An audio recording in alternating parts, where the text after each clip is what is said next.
Hello, good evening, and welcome back. Laurence Fox is back in the news as his mayoral candidacy comes up for the 6th of May, and we'll go through a couple of things today. One is almost a recap of what we've gone over before in terms of his retorts to being called a racist and in response branding such people paedophiles from RuPaul's Drag Race.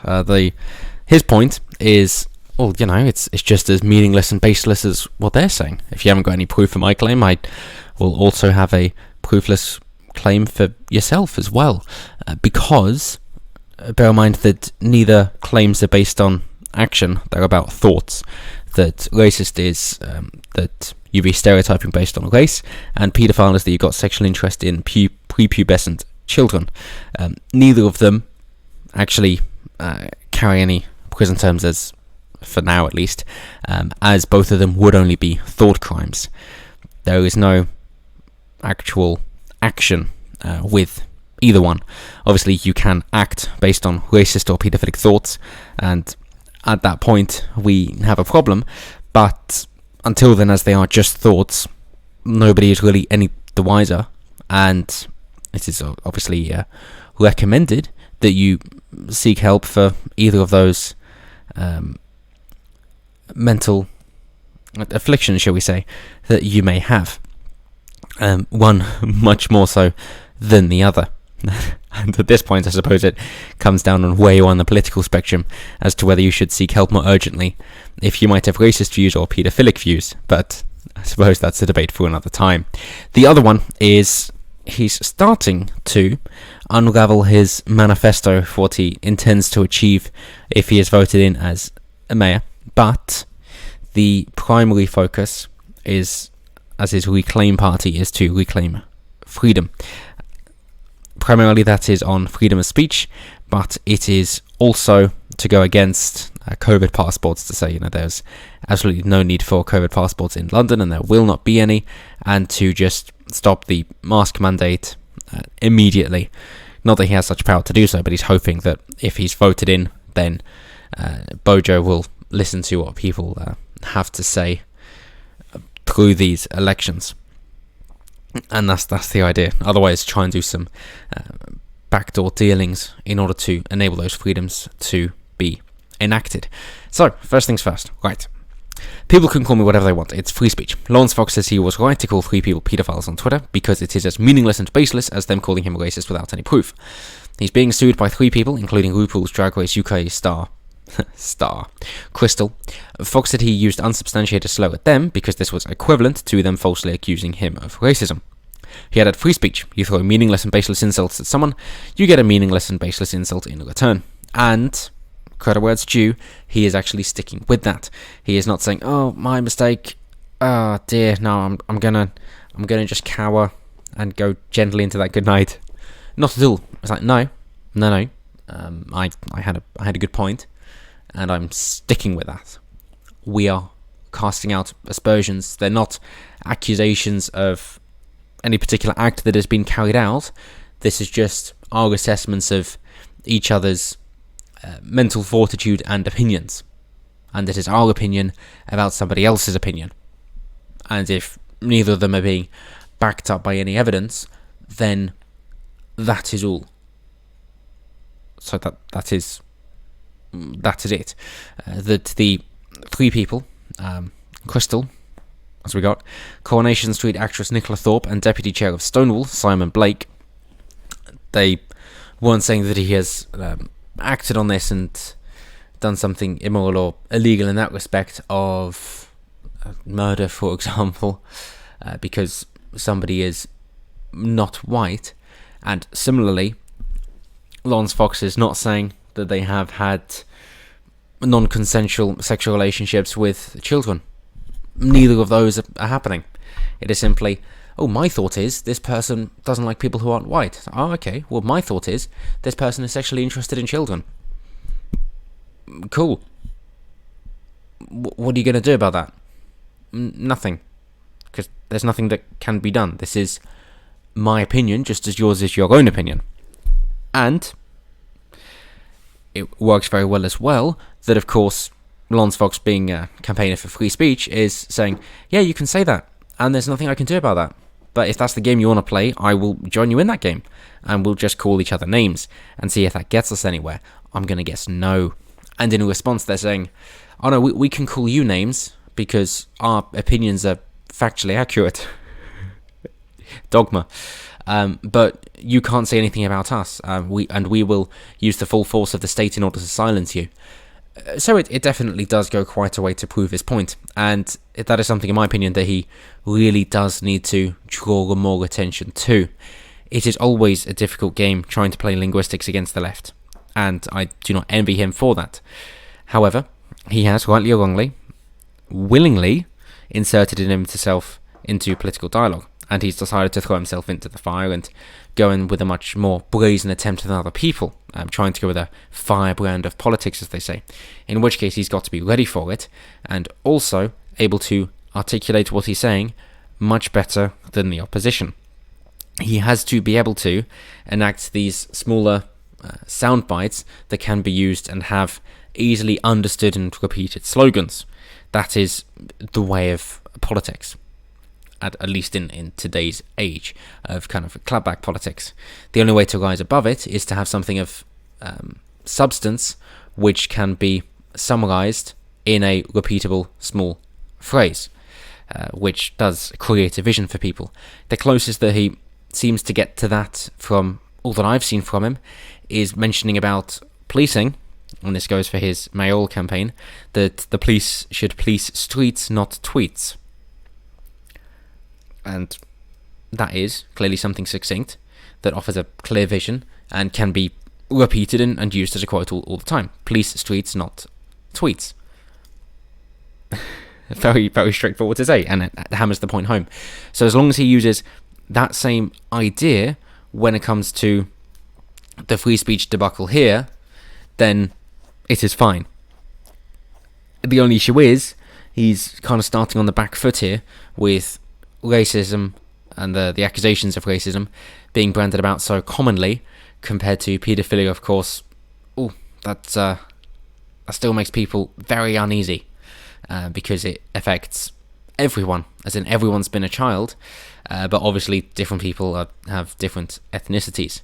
So that is kind of the issue that he's facing here. But provided he can pull off some linguistic flair, after all, being an actor and being in theatrics since a young age, this should be his strong suit. But to be honest, watching his 2-minute launch campaign video, it's decidedly unimpressive. You're not really getting any good sound quotes to really hammer home, and it does seem to be a lot more vague than it is actionable.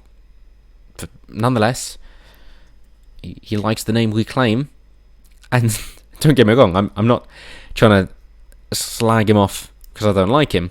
It's actually to try and say, you can build something worthwhile here, you definitely do have a good opportunity. Your 5 million quid of funding, of course, to get through to the next election is definitely going to help you, so you don't have to worry about finances, and instead you can focus on your core message and then delivering on those promises. So perhaps a little bit more focus on your marketing, building your story brand image, as Donald Miller would say, would actually go a lot further. So maybe focus more on that. And instead of trying to be the hero to come in, then how's about you focus more on showing people what they can have and what they will lose out on if they don't decide to go for freedom now. And that doesn't seem to be what it is. It's far more vague, and yeah, you should reclaim your freedom because it's yours. It's like, great, but what do people get by having their freedom? Perhaps paint those visions. And what do people get if they don't get their freedom? Then paint those visions as well. And I'm not saying go down to the root of attack ads, but it is quite straightforward, and I'm sure the rest of you can imagine as well. In a world where you are free to do as you wish, then you can imagine, whether that be starting your own business without having to be concerned about regulations, whether that be seeing your friends as much as you want and as often as you want and where you want, whether that be being able to defend yourself and your families through use of firearms, whatever it might be, whether it be just living on a ranch and living on a farm and not having to worry about anybody else. Any of that at all, that is therefore yours to do. That is fine. It is your freedom, removing those barriers of entries as well. And then when it comes to not being able to do that, then of course saying, which he did touch on, to say that people's last goodbye shouldn't be on an iPad. That is definitely something worthwhile to comment on. But to say if you don't have those freedoms, then of course you're just going to be told what to think, what you can and can't say. Your dietary options are going to be limited. You're going to be told who you can and can't talk to, the words that you can and can't use, and the gender pronouns and dress codes, what your children have to do and learn and teach, and they will take your children away from you if you aren't going in accordance with what the state believes you should be doing. Drawing the differences between these two states is definitely something that he should polish up and use, and that is something that can be done in 20-30 seconds instead of 2 minutes. So for what it's worth, that is my advice for him. His key message is, of course, reclaiming your freedom. Cool, brilliant message. So now you just need to show people what it means to gain it and what it means if you don't have it. That is it. However, peculiarly, getting down into his manifesto, bear in mind, of course, this is somebody who has been a Labour supporter for a while, so don't expect him to be libertarian and individual, because he isn't. He is essentially just the lesser of the evils at the moment. Of course, viewing himself as Winston Churchill, as is quite popular now, as Boris Johnson did the same. So, here we have his 7 key points for his manifesto pledge. In travel, the individual parts, brilliant. London will open up fully, finally, and permanently on May 6th. Love it. There'll be free transport for 6 months. At a cost of £500 million for transport for London. The idea is, but this is going to be recouped because of added business in the economy otherwise. And that bill still has to be fitted, of course. In which case, where is that money going to come from? Well, of course, then that's taxes, right, and loans, which are then just taxes again, but at a later date.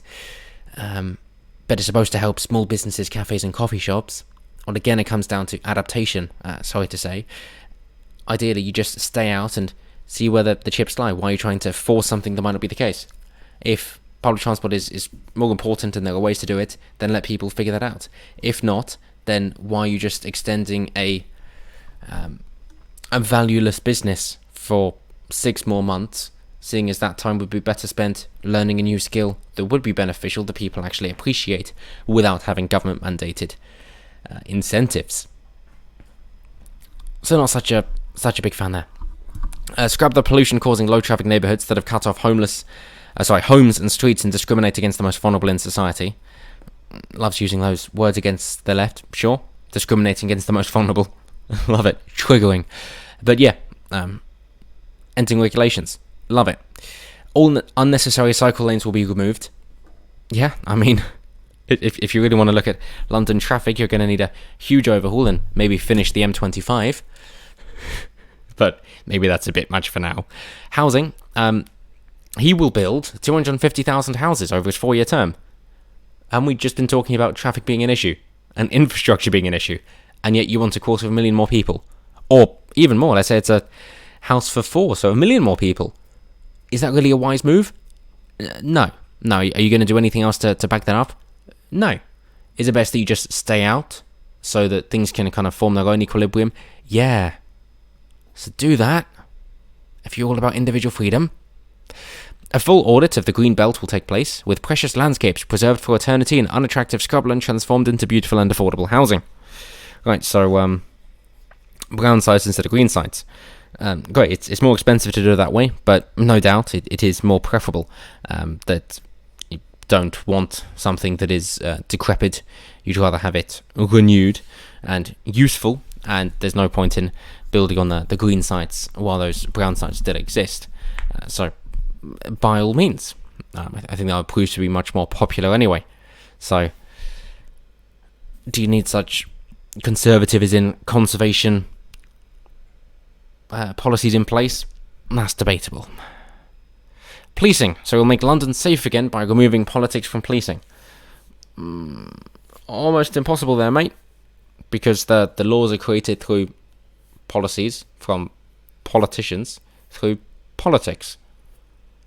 Other than that, Yeah, it sounds nice, doesn't it? But what does it mean? He will end the policing of tweets and focus on real crime in London. Cool, means something, beautiful.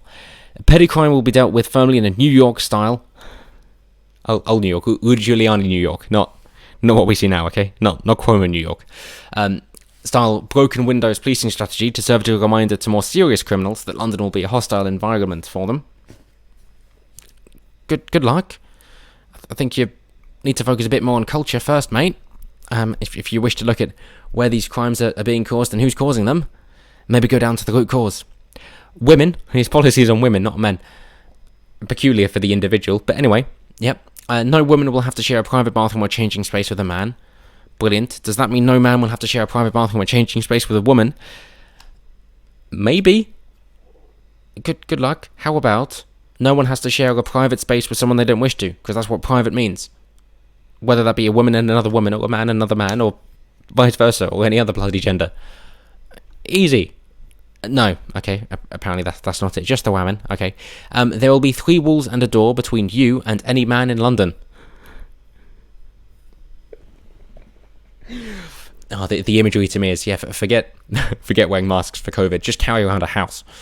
Hammersmith Bridge will be open to pedestrians and cyclists. Great, okay. Entertainment. This is a novel one.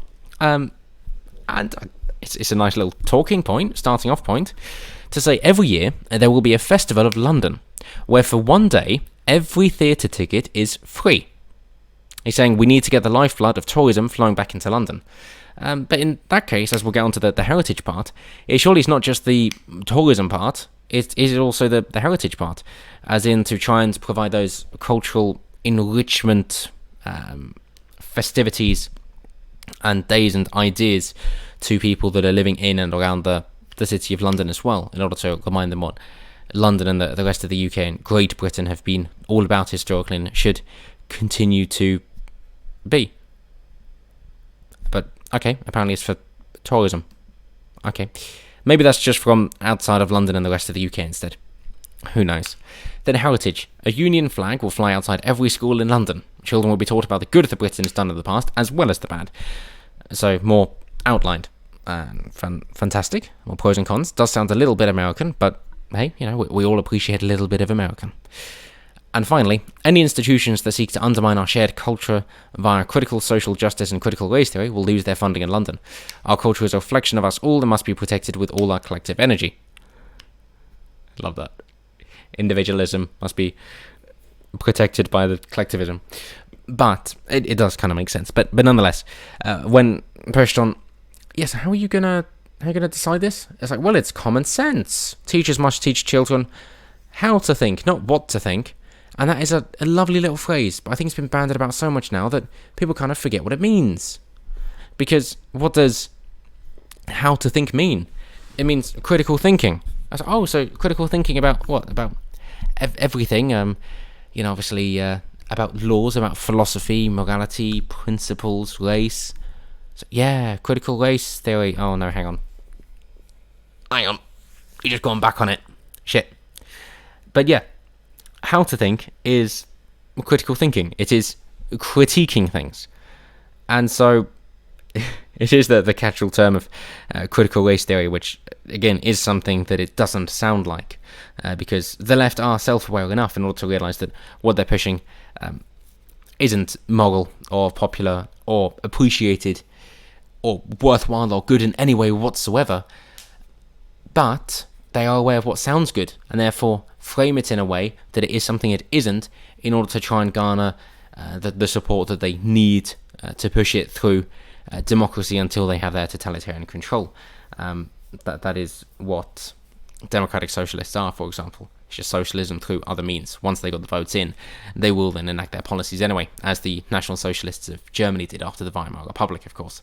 Despite only getting 37% of the vote, not being a majority, forming a coalition, Hindenburg thought he could control Hitler when he couldn't, and then he just took over from there.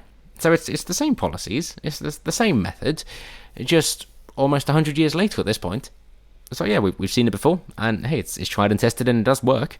So maybe we should be a bit more careful about letting them get to that stage in the first point. So back to the point of how do you stop this critical race theory idea? well, that's something that he really needs to be pushed on more and say, how are you going to make this happen? It sounds lovely, and sure, we all agree that, that shouldn't be taught. But then, what is that? And if you're saying about the good and the bad of British heritage, again, nice, but this is where we're going to need just a couple more details here. You just need to be a bit more precise with your language. You can still be as succinct and say, told the good as well as the bad, but maybe let's hit out at a few good things. Like if you want to say how Britain ended the slave trade, for example, as that's a hot button issue, then you focus on something like that as an example to elaborate to the rest. So if you want to say stop teaching with critical race theory, then you could say teach about Enlightenment values and the importance of the individual and property rights, for example, and you go down the positive route of there. But yeah, they're just the few things that, in my critical thinking, need a bit more refining. But let me know what you guys think down below in terms of all this. Do check out his little 2-minute launch video as well of becoming London Mayor. And I know we covered kind of 2 things today, so I'm intrigued to know what you guys think. In terms of branding somebody a racist or a paedophile, are they basically on the same stance, same level, given that they're not describing actions, it's just mindset? And then in terms of what you think of his little list of policies here, overall, are they good?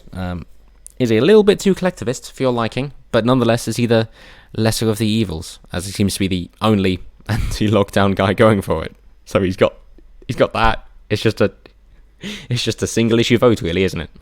Either way, let me know down below. Always intrigued to what you guys have to say. And of course, as always, until next time, have a good one.